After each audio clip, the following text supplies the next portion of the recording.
Hello, it's ESPN FC. Welcome to the show. I'm Dan Thomas. Ali Moreno is here. Shaka Hislop. International Week, no tie for Shaka. That's the way he rolls. Like it or lump it. He's given up.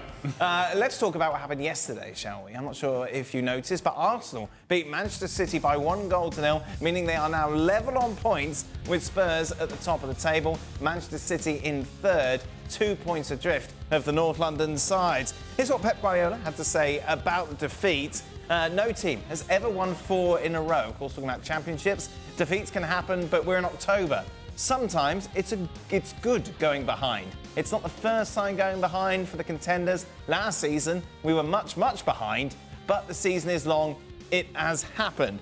For more on this, let's welcome in Julien Laurent is with us, as is Manchester City TV's Nedum Onuoha. Nedum, it's a marathon, not a sprint. Doesn't matter if you lose against Arsenal. Be all right in the end.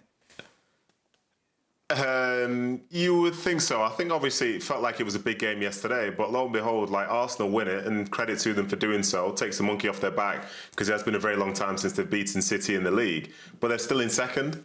You know, that's how undefinitive it is. Like it's 8 games in. We've got 30 more games to go. I think for me, Arsenal still title challengers, City as well. Spurs maybe, Liverpool maybe, but I think it's just good from Arsenal's perspective that they've shown that they can do that. It has been so long since they have. And to be honest, for me, it felt like it was going to be a draw. The game itself, it wasn't the most exciting game you've ever seen. Obviously, defensively, it was solid, it was tactical and so on. But, you know, you have that bit of luck, you have that belief, but then Guardiola knows himself. He's got the likes of Kevin De Bruyne to come back in. John Stones is now back in the mix. Rodri to come back after a couple of weeks as well. So they know that they can get better, but the fact is they're still in contention. And given the fact they were 8 points behind last season and ended up winning the league, why would he panic over 2? Did he get it wrong, Nedum? Obviously, no Dukel, no Jack Grealish in the starting 11. Went with Foden instead, along with Alvarez and Haaland. Didn't work at all. Yeah, I think that is a good question, and I think it's one that's arisen because of the fact that, you know, they did end up losing. But when you look at the game from, say, both perspectives, City obviously had their chances in the first half, and Arsenal had 2 shots on target, and they were both from Martinelli. The first one was the left foot shot, which Ederson saved comfortably, and the second one was the one which Ederson was probably going to save before the deflection.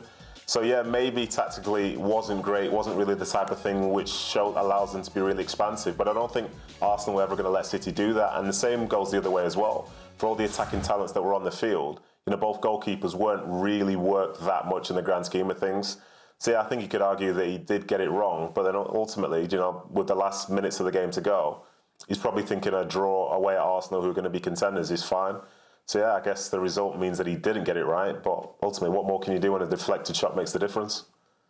Jules, I'm not one to go on about this, but I was the only one who predicted an Arsenal victory in this tie. And the reason I did it... In the world. Not to be a gab. In the world. Not to be, yeah, anyway, in the whole world. Not to be contrarian, is that you see, haven't looked like themselves over recent weeks. And they showed that again yesterday, didn't they?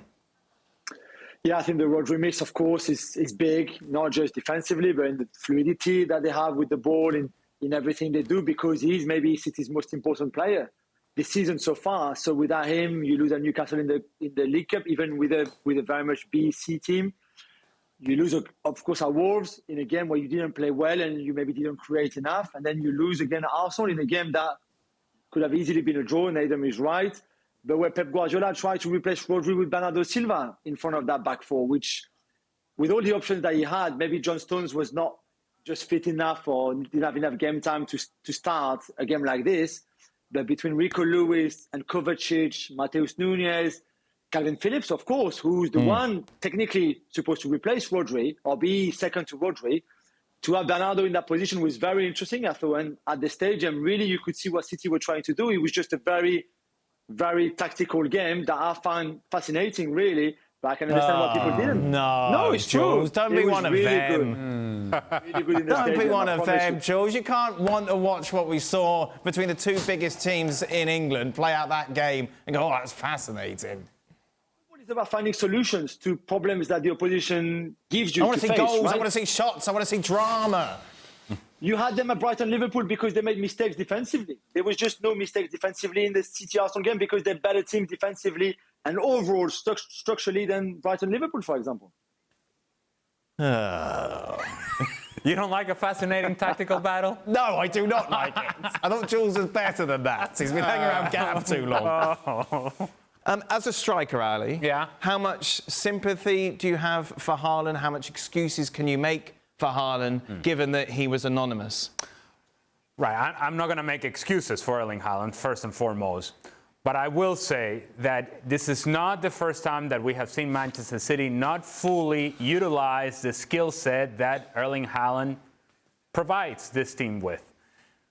Even in games against Arsenal last year, there were moments in which Manchester City found a little bit more variety and then just went straight over the top, just floated balls over the top, and he was manhandling the center backs for Arsenal. At no point did we see that yesterday. At no point did we see Manchester City with vertical passing. At no point did we see Manchester City just put the ball up there, skip lines of pressure, turn around the center backs, and know that these center backs have this monster coming behind them. That there is at least the threat of turning the center backs around. And Nedum will tell you that as a center back, it's far more comfortable when everything is in front of you and when you have no threat of actually being turned around and facing your own goal. And at no point did you feel that threat from Manchester City. Now, how is that on Erling Haaland? I don't think that's quite the case. That's just a philosophy for Manchester City, and they stick to this philosophy in which it's just pass, pass, pass, and they just pass themselves to death, but they never really threaten it. And that's, I guess you can give credit to Arsenal and how well structured they were defensively, but there are moments in which Arsenal was pressing the ball and you could bypass that pressure and go and find Erling Haaland and feed him. You feed the bear. Give it to him. The more you get him involved, the more he gets excited about running in behind, the more he gets excited about fighting with the two center backs, the more he gets excited about, you know what, I'm going to dominate this game physically. And he can do that, but not if you don't play him the ball, not if you don't find spaces in behind, and not if you just float a ball over there. Let him fight. He can do that for you. Allow him to do that, and then guess what happens? The center backs take a couple of steps back, and when they take a couple of steps back, then you have all the space underneath for all your little guys to run around and do whatever it is that they want to do. But if you don't earn that space to play, and if you don't earn the ability to now combine in the final third, then you're not going to create anything. It's what we saw from Manchester City. They could have stayed out there for the next 2 hours after that, and they were never going to create anything. Their best chance was Nathan Ake of a broken play in the first half. So when they're saying that they created chances, I don't know where that came from. Offensively, it was an inept performance from Manchester City and no creativity at all. So not his fault? Well, it is his fault in the sense that he could demand, he could make runs in behind, he could potentially make himself available in different areas, he could get on his teammates. I mean, I suppose that's what you can point to Erling Haaland in terms of being that his responsibility. But in the end, he does depend on service. And if he doesn't get on service, he's not Lionel Messi. He's not turning and dribbling a bunch of people. That's not his game. That's why he's not going to win Ballon d'Or. Wow. That and among a few other things. But the truth of the matter is that he does depend on service. And if the service is not coming, then honestly, I can tell you, yesterday, Shaka could have played center forward for Manchester City and it would not have made a difference. Erling Haaland, the way that Manchester City was playing, he was irrelevant.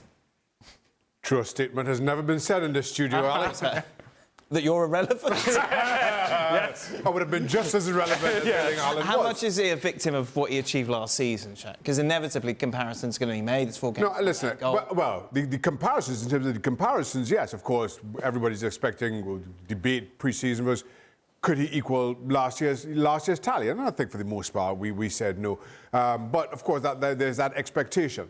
But to the point about Erling Haaland and his struggles or the comparisons with last season, you saw him equally frustrated at different points last season when he dropped deep, and then Pep Guardiola told him, no, go play on the shoulders of the centre forwards. And if he does that, and he has a day like he did yesterday with 0.0 expected goals, that for me is on Pep Guardiola. If he's doing what you tell him to, and then you can't get the service to him, then the coach has to bear the brunt of that responsibility.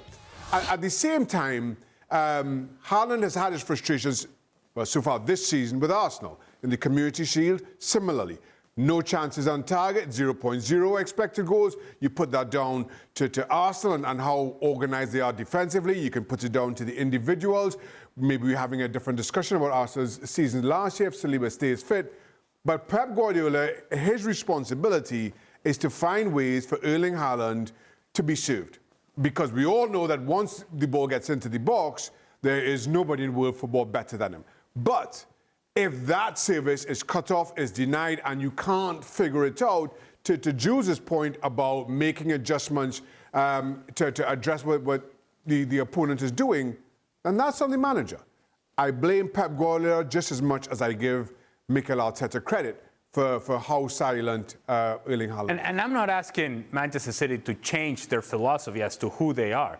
Just add to it a little spice, a little flavor, something different, a little variety that gives the center backs and the defenders something different to think about. If everything is happening in front of you, everything becomes a whole lot easier to predict. If there's no threat in behind, you're just sitting here and say, all right, well, you guys go ahead and pass the ball. Eventually, we're going to cut out a pass. Eventually, we're going to get out in transition because we just don't feel that right now you're dynamic enough to break through us. And it's what happened against Arsenal. It was very clear to see. And I'm sure for the center backs, they're like, well, this is a whole lot easier than we thought it was going to be.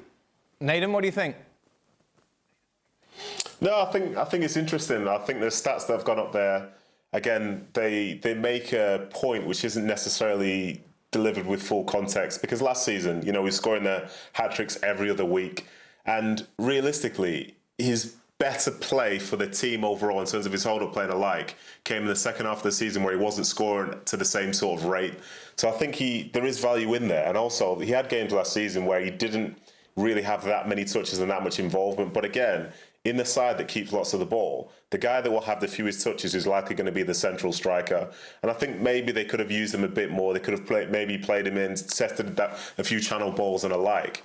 But I don't think it's in City's nature. And I think you can sort of figure out what type of game you're going to see from them, depending on who the personnel are. Like when he goes to play Leipzig, he likes to have people who put their foot on the ball and not really go for it. But then in other games, he's starting with Doku, and he's going to be more direct.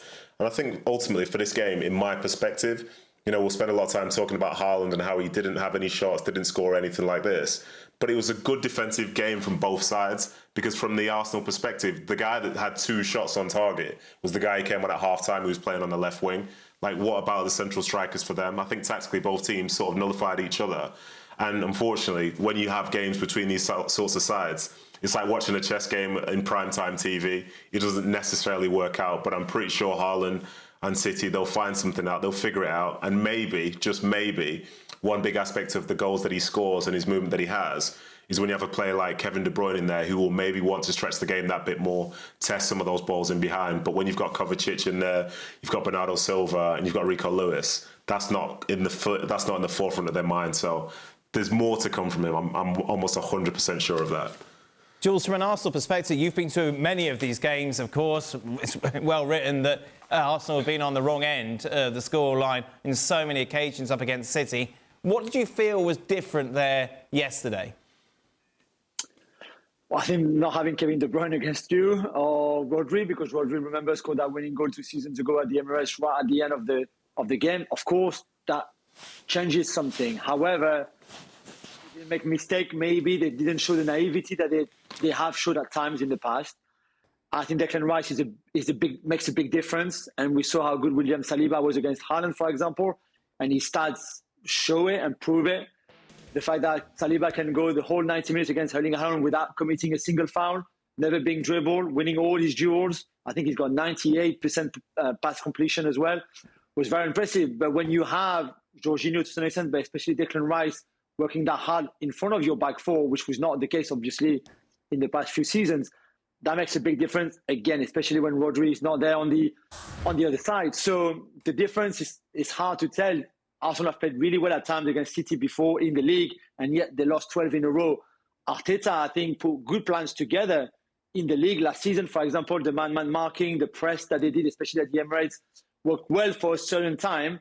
Eventually, Pep used to beat him all the time. It was 8 defeats, 1 draw, and 1 win against Pep Guardiola until yesterday. So sometimes you just change a little things. You've got a new player that makes a big difference. You get a bit lucky, of course, and Arsenal rode their luck yesterday. And that's the difference. But they can go to the Etihad in April or whenever the reverse fixture is, and they could still get battered 3-0. You just don't know. But on the truth of this game on Sunday was that collectively they were very strong. Nobody makes any mistake. It was close at time when Raya got blocked But Alvarez, for example, in the first half, they did play with a little bit of fire at times, but they were so solid collectively. And again, structurally, in the way they pressed that 4-4-2, and then when they had the ball, I thought they were very impressive.